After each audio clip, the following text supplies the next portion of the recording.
Imagine this was an everyday event. Thing was just like that, For Abdi Jama, it is. coming the other way.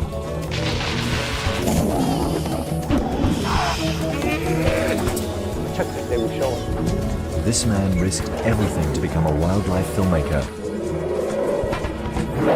He gave up his home in America and returned to Africa. This film follows what happened next. My name is Abdi Jama. I am Somali. I come from a long line of storytellers. I have come back to Africa to tell my story. Abdi Jama's had an extraordinary life. Born in Somalia, he found his way to America and spent 20 years working his way to the top as a businessman. But a visit to the Denver Zoo changed his life. He saw the animals he knew from his childhood and decided he had to return to Africa. He wanted to become a storyteller using film as his medium. Abdi took a short film course, bought a camera, a plane ticket, and said goodbye to America.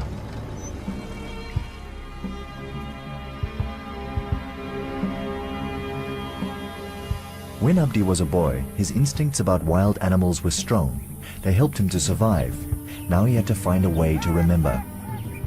Not to mention, learn how to use his camera.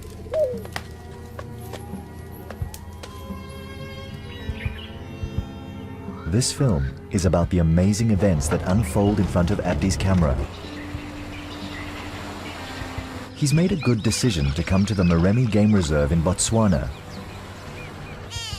But he's made a bad decision to pitch his camp right in the middle of the lions' territory.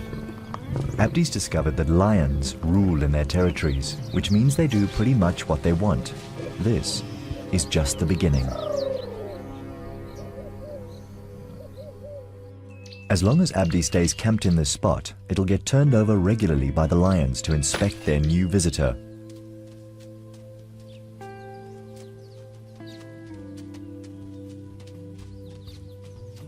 Safari guides named the pride leaders.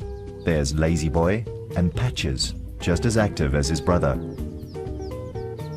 Both are mature males. They've ruled the pride for the past 7 years. Life is good. They're in charge.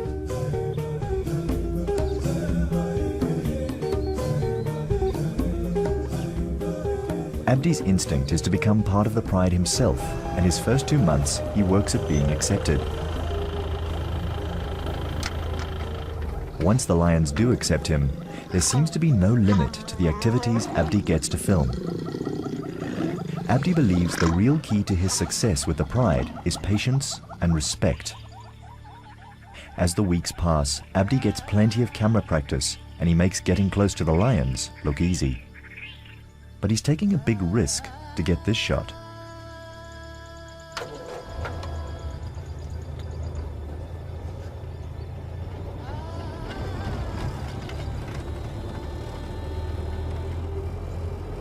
Abdi instinctively knows when to leave the lions alone. If they decide he's a threat, they could turn on him, which could make Abdi's new career a short one. Spending every day filming the pride, he captures the tiniest detail, like Patches injuring his paw in this pride scuffle.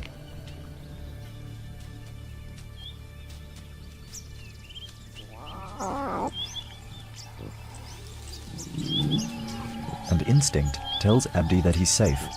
For the time being, at least, the lions seem to cooperate, and he films everything he can.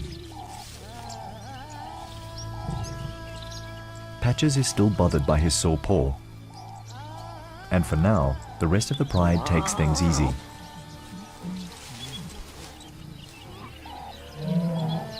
As the weeks pass, the life of the pride begins to unfold in front of Abdi's ever-present lens. He captures the younger lions on film as they learn to defend their territory. They start out with the small stuff, a young black-backed jackal.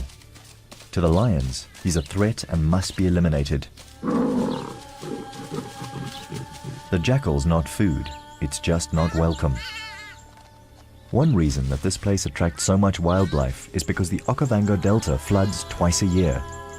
Each time the plains and woodland are transformed into a food and wildlife bonanza, and Abdi's working at getting it all on film. It's still early in his first year back in Africa, but he's made a good start with a valuable archive of lion footage already in the can. But Abdi needs a new challenge for his unique brand of filming. He gets it.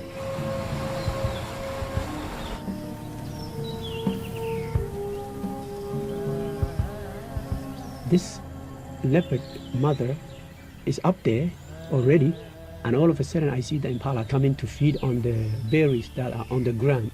And I'm saying, my goodness, what's about to happen? Is she going to bounce on those impala from that height? Abdi gets into position. He's never had an opportunity to prove himself like this before, and he'll only have one shot. He cuts it fine, but finds his frame. And I'm really, really excited. I was so excited. I was nervous. I was shaking. You can see the movement of the camera I got. So she's getting ready. Look. Holy moly, lovely leader.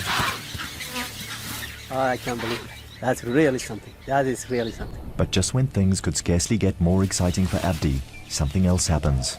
She bounces from up high, nearly 7 meters on an impala ram, but neither of us was prepared for what was about to happen.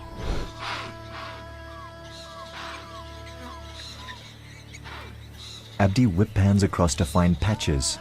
That injured paw has slowed him down, but he's seen the leopard hit the impala and moves in for an easy meal. Patches checks out the leopard. She's bolted up the tree out of his way, no match even for a lame lion. And Patches makes the final spectacular kill on the injured impala.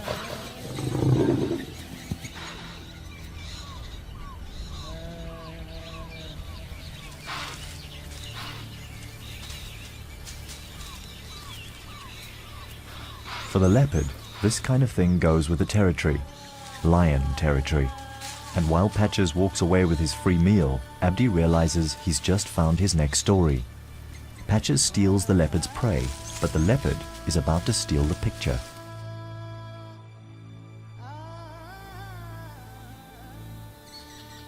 I got to know that leopard mom. I call her Ebla. Her Somali name is without blemish. She is absolutely perfect. And what a break for Abdi. He knows how difficult it is to see a leopard, especially in the day, which is the only time he can film. He's not about to let her get out of his sight. Beautiful. Beautiful. Beautiful. Abdi cut his filming teeth on the lion pride. He worked long and hard, getting them used to him, and now it's the leopard's turn to get to know Abdi. The lions still feature in his dailies, usually when they're patrolling their territory for intruders. But Ebla's a skilled climber, and while the pride lives their life at ground level, she can find sanctuary up above them. But even up here, Ebla is the focus of Abdi's attention. It's 3 months later. Abdi has lost the trail of Ebla the leopard, but he's still keeping himself busy. I got to start early in the morning. To be on my way. Abdi took his last late wake-up call in Denver. Wildlife filmmakers have to get up early, and each day begins with some essential, if simple, camera checks. This is my old, very old trusty Arri S, 48 years old, older than me, but works. And I have it, and it's time to go. At least he can travel light. Abdi's only lens is a standard zoom, and the first time he looked through the viewfinder, he realized just how close he was going to have to get. But while Abdi's days start very early, Africa's #1 predator, the king of beasts, keeps to a strict routine of inactivity. However, there's always someone else to film. The resident bull elephants don't mind the sight of Abdi in his truck just yards away.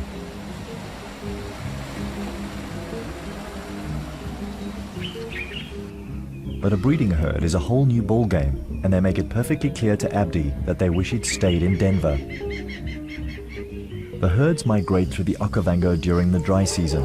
Rainfall from the Angolan highlands floods the delta when their usual watering holes have dried up. The matriarchs run these herds and are incredibly protective of their young calves. But Abdi's learned to be patient. He doesn't want to push his luck. The herd will still be here for a while. And leaving the elephants for a while results in a real stroke of luck. Ebla makes a comeback. When Abdi finds her again, she has 2 young cubs. When I first saw the two cubs, they were not much older than 3 weeks.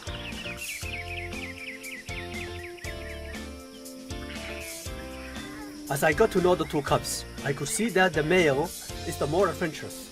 He's always about exploring, going here and there and all over. You see here, he has found a young tortoise and he wants to know what it is. Abdi notices how the female cub has none of her brother's adventurous spirit and is reluctant to stray far from her mother's side. It was always the little guy that she had to worry about. He was the pain in the neck. The little female would always be there at mom's side, always obedient. But he didn't like to be told what to do. So Ebla would be calling him, always going to look for him, and he will be out there somewhere doing his own thing.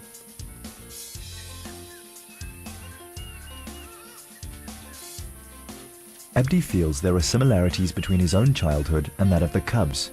His life, like theirs, has always been full of drama. I believe I am the luckiest man in the world, but it has not always been like this. Born into a camel herding family in Somalia, his father left Abdi's mother when he was just months old, and by the time he was 8, he was herding camels for his stepmother's family, who beat him regularly. Everyone told Abdi his mother was dead. He spent his time alone in the wild with the camel herds, living on his wits, and like the leopard, he lived on instinct, climbing trees to escape wild animals. Then one day a strange woman turned up. She'd walked over 140 miles to find Abdi. That really was a strange sight. And she's coming and said, "Young man, are you by yourself with these camels?" "Yes." "How come?" "I don't know. I'm getting a bit annoyed because my camels are really moving, and I had a beating already earlier that day." "Listen, you got a mother?" I said, "No." "What do you mean no?" "Well, I was told my mom died when I was young, a baby." And I'm still saying, "But what has this got to do with anything? I gotta move." And she said, "Listen, your mom is not dead, I'm your mom."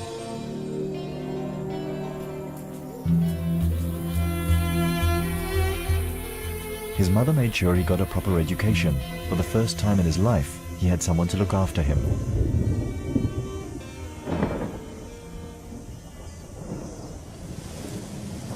It's January, Abdi's first rainy season. The rains mean that he can't move around as he has been, so he leaves the delta until the floods are over. When he does return, the landscape he sees is totally different. It's a spectacular wetland.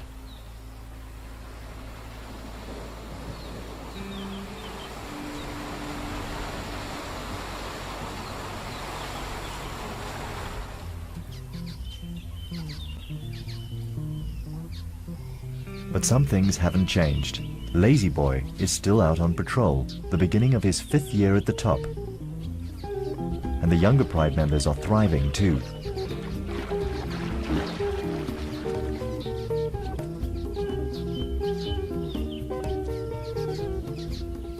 Both Lazy Boy and Patches seem to remember who Abdi is, and he gets in close to them to film. Lion prides are social groups ruled by males. Their territories vary in size depending on how much wildlife live in them. Their boundaries are regularly marked and patrolled by the pride as they defend it against intruders. The prides hunt over many square miles, and their range may be anywhere between 14 to 400 square miles. Partnerships between 2 adult males are common, and together they defend their pride and territory. These leaders are often born into the same litter, staying together for life. The pride females do most of the work, hunting and sharing the task of bringing up the cubs. The young cubs that Abdi saw when he arrived last year are now precocious young lions.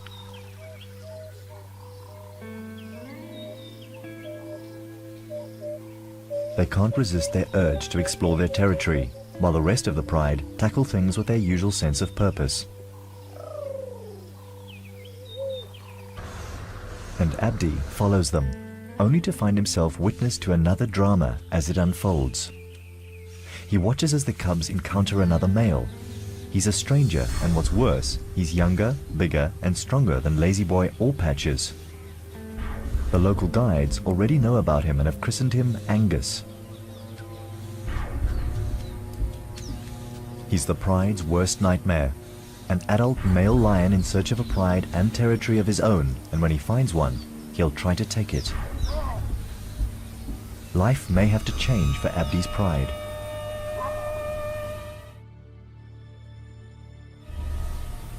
It's the males that are in danger. Angus is preparing to drive them out or even kill them. He can smell the pride.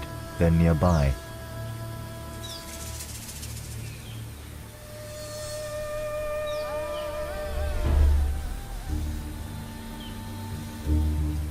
The young lions sense danger. They watch and wait. This would be trouble enough if Angus were alone, but he isn't. Beginning the brutal assault on the pride is Scarface, Angus's accomplice. Abdi's there, camera rolling on the action. Finally, Patches makes a run for it. He's finished as pride leader here and will never return. Scarface parades himself to what is left of the pride, mainly the females. One of the male cubs makes a futile stand against the invaders and is killed.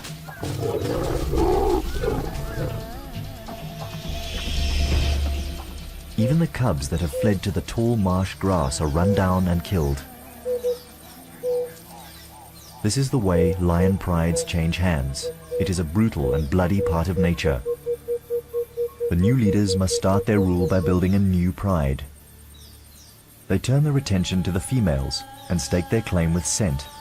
The lionesses must now show their loyalty to the victors, conceiving offspring sired by Angus and Scarface. Bushes are marked with scent that acts as a warning to any males still in the area that there has been a change in command.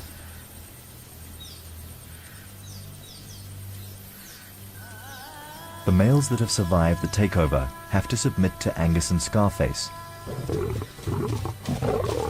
If they don't bow in submission, they will be killed. The lion's roar is one of the most impressive in the animal world.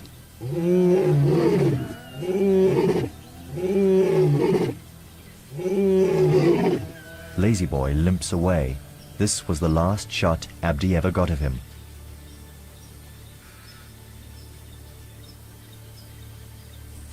Once the last of the young males has been subdued, it's the female's turn to submit. Abdi is back at square one, the new pride sizing him up. Clearly he's not a threat, but he's not familiar enough to allow too close.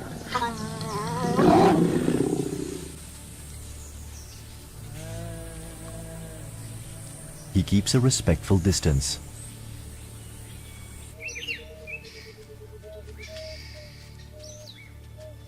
The new pride settles into the old routine.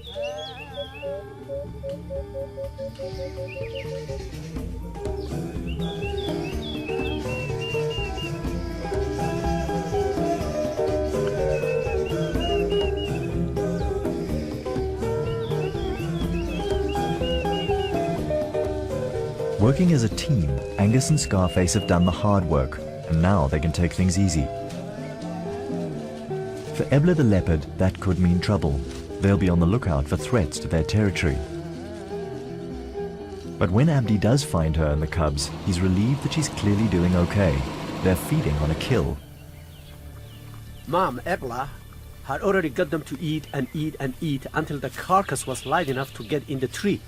But the little guy isn't helping. He always wants to do things his way. He's showing initiative already. I would say he's like me. I would be let go of my mom's house early in the morning, and I would be gone all day exploring, fighting, kicking, smoking, and stealing. I was cheeky like this fella. This guy is doing his own thing. He is impressing mom, but he's only a baby, and he doesn't know what he's doing. The female cub is much less trouble. Instead of trying to take charge like her brother, she goes ahead and feeds off the carcass. It's wedged in the tree, and Ebla wants to get it on the ground.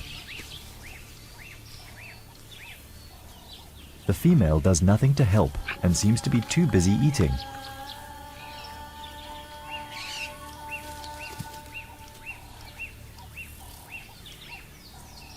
the male's determined to help, and Ebler lets him prove that he's got the strength to try. One day, the male cub will leave the family to look after a territory of his own and compete with other male leopards. The female will only stray a short distance to find her territory, perhaps even next to her mother's, so she doesn't need that bold streak in the way that he does.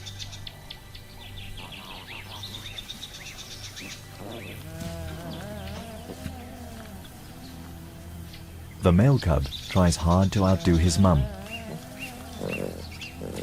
He's had his chance, and Ebler has had enough.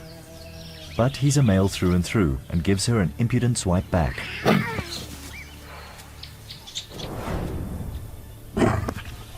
That's a shame. A disgrace, hitting your own man.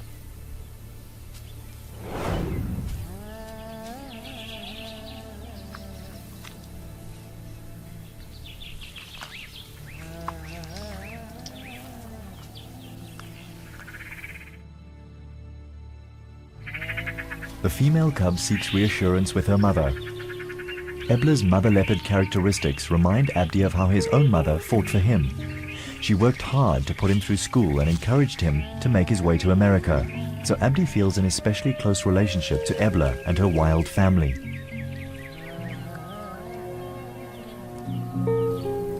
It's anyone's guess what Ebler really makes of Abdi. But whatever it is, she seems content to have him around watching their every move.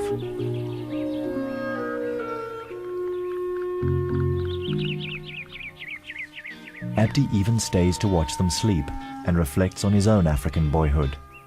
She said, this is, my son, the only one I got. I really like him to learn to read and write, and actually learn the Quran. I said, all right, but he looks to be old. He's a boy. What are you going to do with him? Is he a smoker? No. Is he a thief? No. But I think he will be both if we don't help him, if he doesn't get help.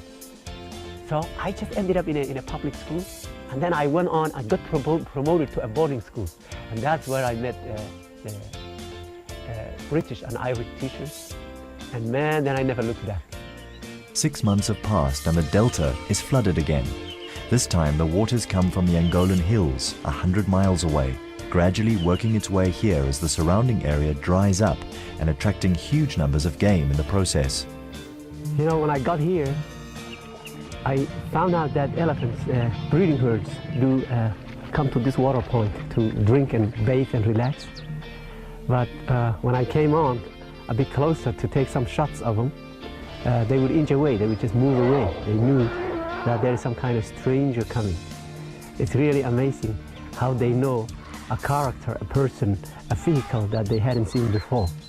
So I would come respectfully closer a bit without actually heading for them head on. And then I would see that they would be moving away little by little. They would not let me get close. And then after I just kind of let it go and still stay around and enjoy the scene, I see the matriarchs, all the ladies come around and pretend to be feeding close by with their trunks up. I think they were recording my scent for future use, or maybe even visually recording this vehicle. They've never seen it before.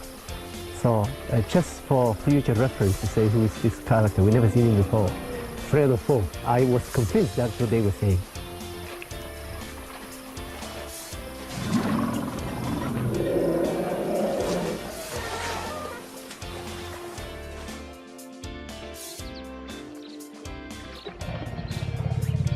Abdi works his magic, and the elephants slowly come to trust him. All except for Mary, a powerful matriarch with a collar around her neck, which shows she was once a captive. And unfortunately for Abdi, Mary is a senior herd matriarch. The rest follow her lead. If she says the stranger is not to be trusted, Abdi is going to have difficulties getting any filming done. Usually I would hear them coming in the distance, so I would go ahead and situate myself to where I'm not really hindering their way to the water here. So they would come and say, oh, they would confer, especially the younger ones, and they would say, Mom, guess what? That character is here. But Abdi's not one to back down. He's determined to get the shot.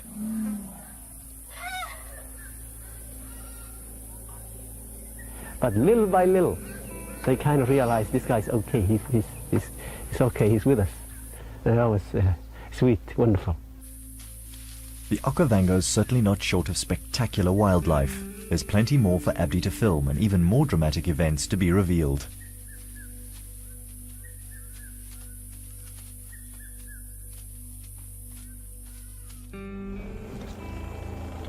After a full year, Abdi now has an established base in the Okavango Delta and is back on familiar ground filming the Pride.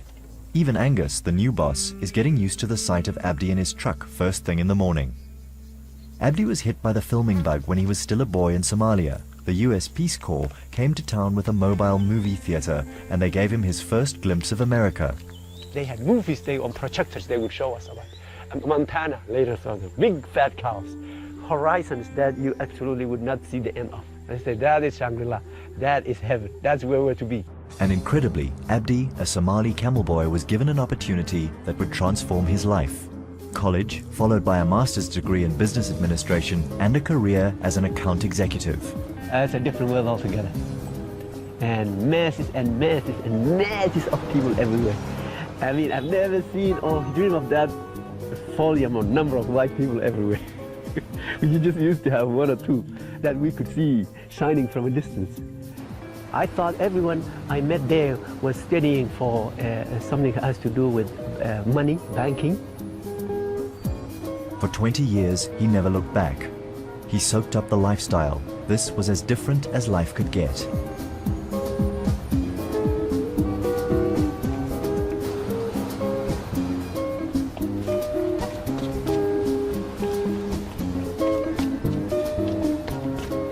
But then came that visit to the zoo. Abdi's life was about to change all over again, and he started to see the way he wanted it to go. On regular visits to the zoo, he was drawn to the African animals.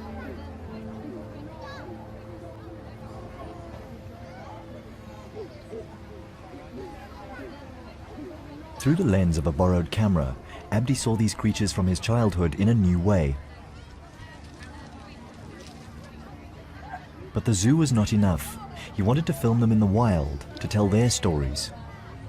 He did what others only dream of doing. He headed back to the wilderness of Africa. The easy life was over. He started a new chapter armed with just a 48-year-old camera, bags of determination, and an eye for a good story. I came to Africa to actually make a film on giraffe. Actually, the name in Somali for giraffe is Geri, the cursed camel. The stories from his childhood also gave him inspiration. In a drought period, many years ago, this fine red camel with a lot of milk on it was designated to feed the elders who were praying for rain day in and day out. But the rains never came. And the little grass that it was depending on was getting shorter and shorter and harder to find. Finally, one day, she just happened to see thunder and cloud way in the distance and decided to look for fresh grass over there. It broke its fence and walked and never came back. So the elders put a curse on that fine red camel and it became a giraffe, a long-necked creature with a broken pattern on its red skin that we see today, forever roaming the bush country. The curse in the story, the long neck of the giraffe, allows it to feed on the fruit of the sausage tree, a much-loved delicacy and way beyond the reach of anything with a short neck.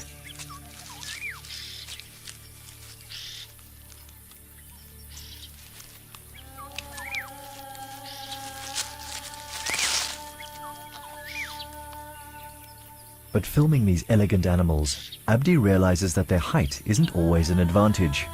A giraffe gives birth standing, and a newborn calf must drop 2 meters or so to the ground. This giraffe calf is stillborn and soon attracts Ebla and her cubs. Mother herself risks falling prey to the lion pride. She is in their territory.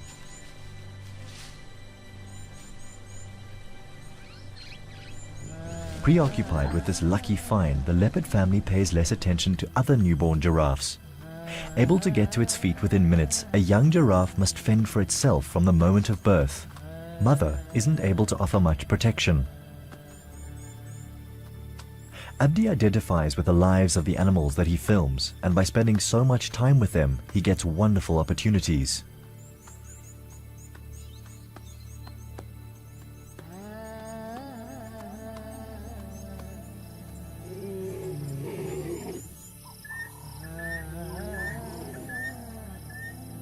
The pride, it seems, has already fed. The weakened female giraffe, the one who gave birth to the stillborn baby, was indeed killed. The next morning, Abdi films the conclusion. Into his third year, Abdi has established his everyday routine. Each day begins with the potential for a new story.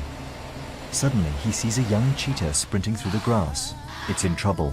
Its mother has killed an impala. That's good. But she's caught it right in the middle of lion country. That's bad. To a lion, a cheetah is competition for food, and the pride's about to chase her away and steal her prey. Abdi's turned up just in time. The excitement is about to start.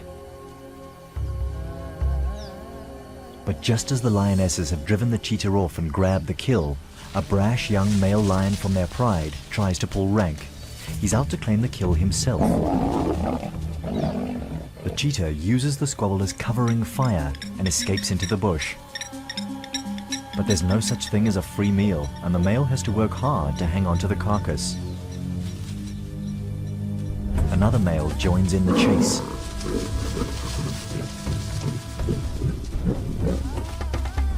But eventually they all give up and let him gorge alone.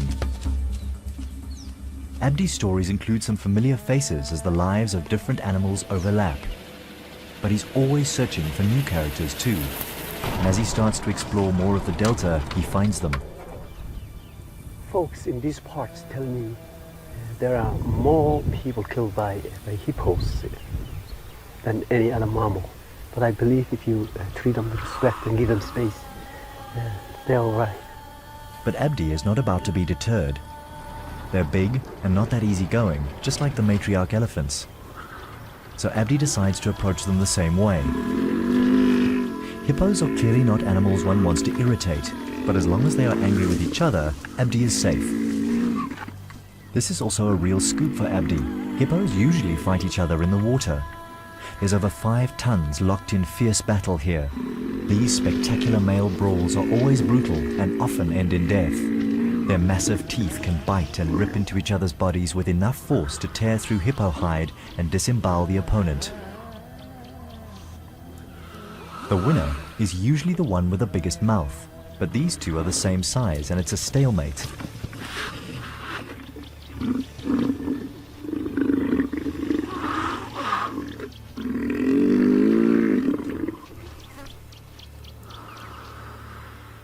Again, Abdi remembers an old Somali folktale about the hippopotamus. The hippos have a way of just getting carried away and moving on and on and on, especially big guys, the patriarchs. No fear of lions or anything, they just move. And sometimes just totally leave their territory. So this particular guy just could not find his way back to the river. And he was praying, he was crying. Good Lord, I'm hungry, there's no water, I'm bleeding, I'm sweating. First thing I need to ask you for is, I need to eat, I'm hungry. Could you just give me a hand or something that I can reach these trees, this vegetation on top of me? You see, that's what I need, good Lord. So that came true. So he got elongated, his shape got changed. So today we see the elephant when it's hot on high noon, still coming back, finding its way to the river to drink. But still, it's no longer a hippo, cannot stay in the river, has to drink and move and go. And so it just tells you, just be careful what you ask for in case you become that. Don't wish for too much, you have it good, don't have no worry. Unscientific and unconventional, but that's not what Abdi's about. And you have to hand it to Abdi, he's not afraid to do things his way. Even when faced by a herd of young bull elephants, they each weigh over 9,000 pounds. And a single swipe from a trunk could immobilize Abdi and his truck for good. He keeps his cool and keeps rolling.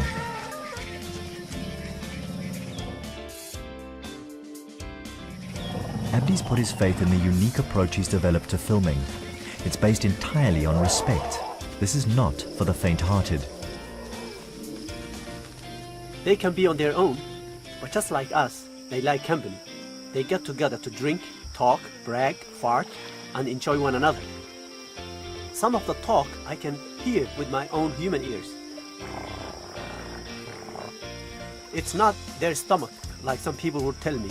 It's really communication. They are saying, it's time to move. Everybody had enough to drink. I'm moving off on my own, guys. And then the older ones will go, and the rest will follow, just like us humans. I believe these creatures can sense and read respect. I believe they see that about me.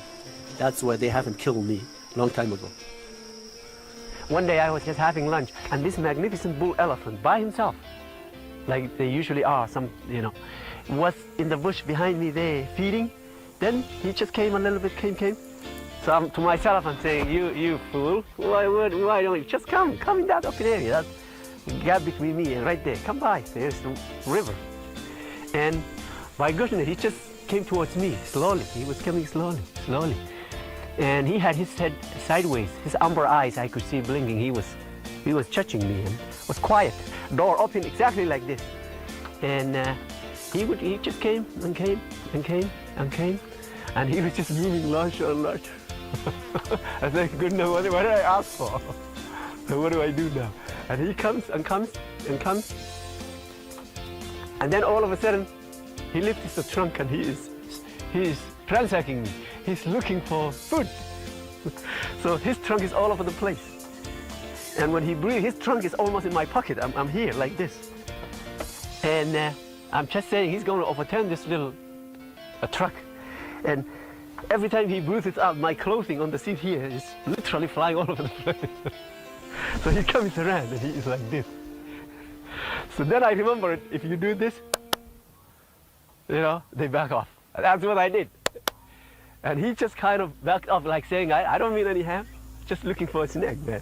He just did this, and he just stayed around me. He didn't really go far. I mean, that's magic, man. I'm telling you, that was magic. Abdi's technique is unique, and he's living proof it works. It's been about 4 months since Abdi filmed the takeover of the Pride, and he returns to see what's happening. Angus is clearly still in charge. Right on the edge of the territory, hidden by the undergrowth, Abdi spots a Pride female with a brand new litter. But these cubs do not belong to Angus or to Scarface. They're lazy boys, conceived just before he was overthrown. Their chances of survival are slim. Not only is Angus a danger, but the border of this territory is the edge of another rival prides. They are not welcome anywhere around here.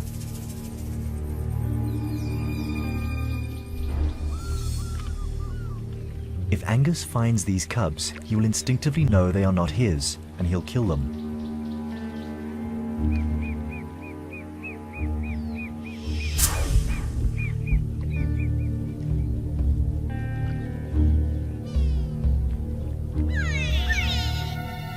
She looks anxious.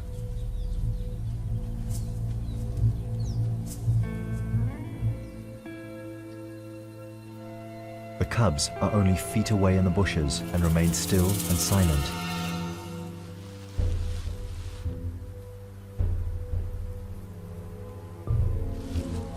But luckily, Angus doesn't spot them and passes by their den. Every day, their existence will remain on a knife's edge.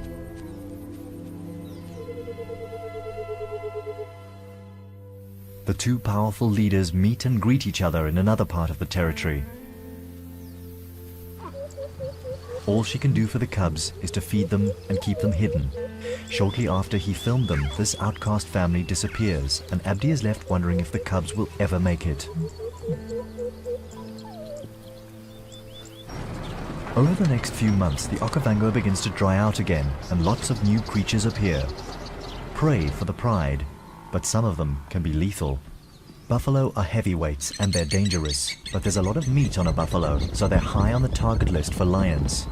Angus is unlikely to make this kill alone, but it's in his character to try.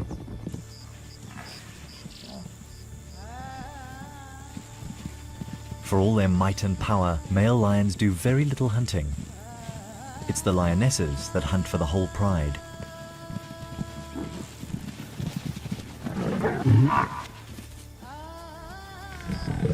Abdi shoots the hunt and captures the extraordinary teamwork. With this particular pride, members have specific skills in tackling an animal this big.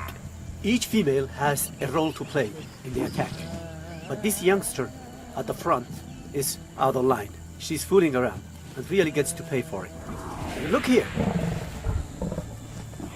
She got caught in the face, and we believe she died the next day from that wound.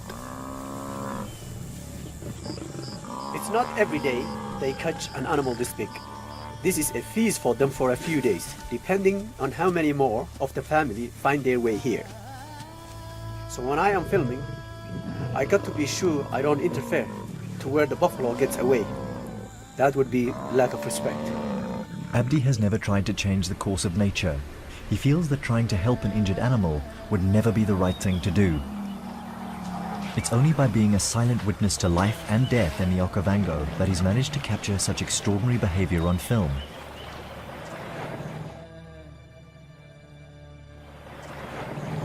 After persevering with the migrating elephant herds, the same animals that were avoiding him before are beginning to show signs of trust. Abdi's worked hard for this and explains how he won the herd's acceptance. In this area, I know many of them can recognize who is who from the tusks, from the ears. But as long as I don't misspend that trust I, built up with them over the last few seasons, that I'm respectful when they're drinking, I don't kind of get, head to them, you see? Or where I'm not making too much noise, banging doors, sitting there, doing my own thing, they say it's absolutely no problem. They're saying, bless you, what a guy. This guy is one of us. I really feel they do say that. I would just see them almost every day for 3 months of the dry season, somewhere along the river. I would anticipate their approach, set up my camera, and just wait patiently for them to arrive to drink. Afterwards, when they got used to me, it was okay for me to drive around. As the herds make the most of the last floodwater, Abdi knows that they will soon be leaving the delta.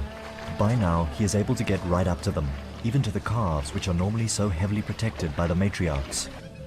While the breeding herd leaves the delta, Abdi watches the bulls enjoy the last of the mud.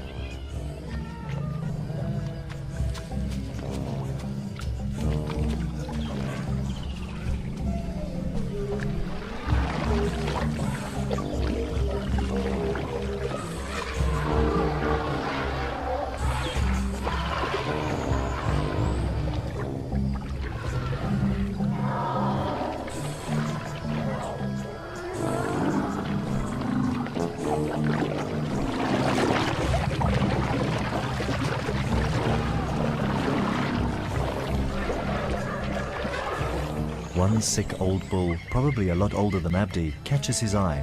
He doesn't look like he'll survive much longer. Abdi's right. A few days later, he comes across the body. The carcass has already attracted the attention of predators looking for an easy meal, and the usual scavengers making their living from the dead. Life and death in the wild are nothing new to Abdi. As a boy herding camels, he saw it all the time. Like all wildlife filmmakers, he sees how these stories are a crucial part of nature.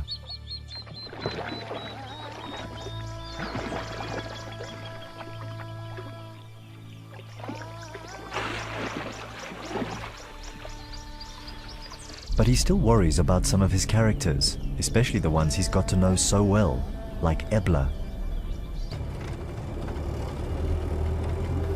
After looking in all her favorite trees, he finds a leopard. But it's not Ebla. It's her grown-up male cub, and he's in trouble again. He's testing the theory that lions don't climb trees, and it wasn't a safe bet. The lions don't know they're not supposed to climb. They've smelt the prey that he dragged into the tree to keep it from them, and the leopard is not keen to let them steal it. What Abdi manages to film here is extraordinary. Lions climbing trees for prey are a very rare sight. The lions get to the kill and even fight over it while still up the tree.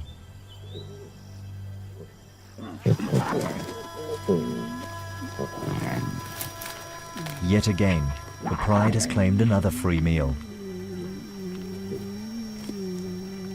And the young leopard is learning what life in lion country is all about.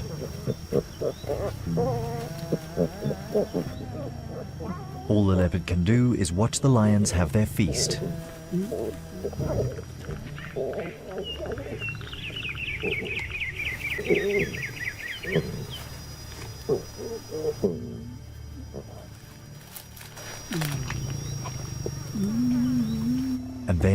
makes a run for it. He'd best not be around when they finish eating. A lioness gives chase, but she's too slow or too full and can't outrun him. The young male leopard's choice to establish his territory here marks the beginning of a new era in Abdi's search for stories. Abdi returns to the carcass of the old bull elephant, which is about to become the setting of a dramatic standoff between two of Africa's top predators. This is the perfect place to see a story unfold between all the different predators and scavengers. They cannot resist an easy meal like this, and they don't give it up easily. Before you know it, nothing would be left. At the right time, they all give way to crocodiles. It's magic. When they get done, hyenas will come, jackals, sometimes wild dogs, and then vultures will take over. Lions and crocodiles are old and well-established enemies. They compete, they hunt, they scavenge, often for the same prey.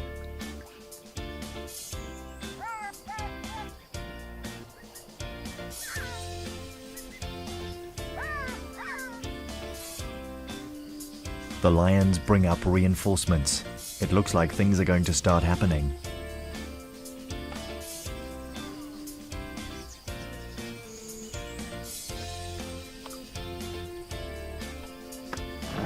The lions are waiting and being cautious.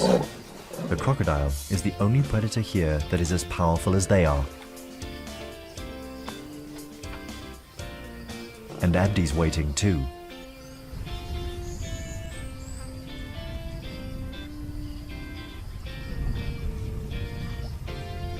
Then the lions make a move. Not a full-on attack, but it's enough to send the crocodiles into retreat.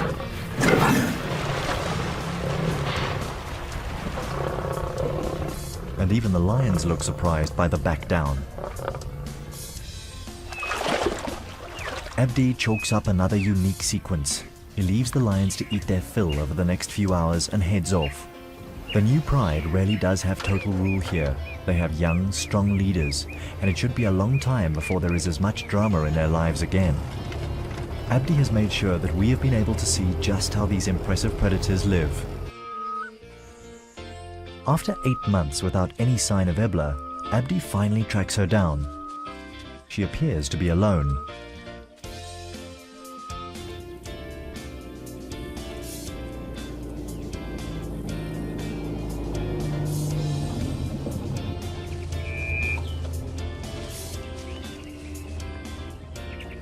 Abdi moves in to get those close, intimate shots that have become his signature, and Ebla seems as comfortable as ever to have him around.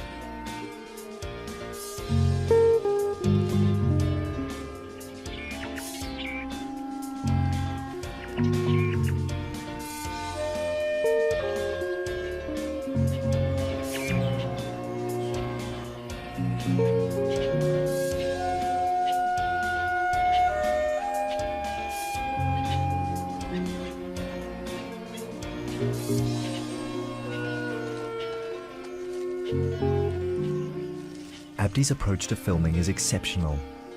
He came here with an instinctive respect for the animals he wanted to film and a style all of his own for telling their stories in a new and refreshing way.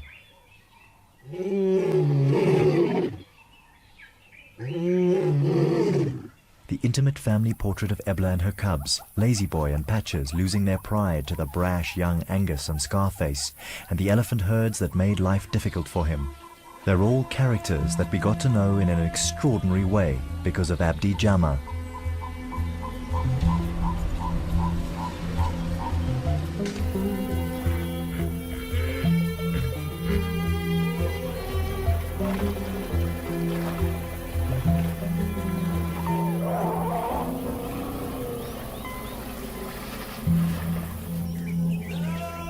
When he left the United States to return to Africa, Abdi risked everything in life that he'd worked so hard for.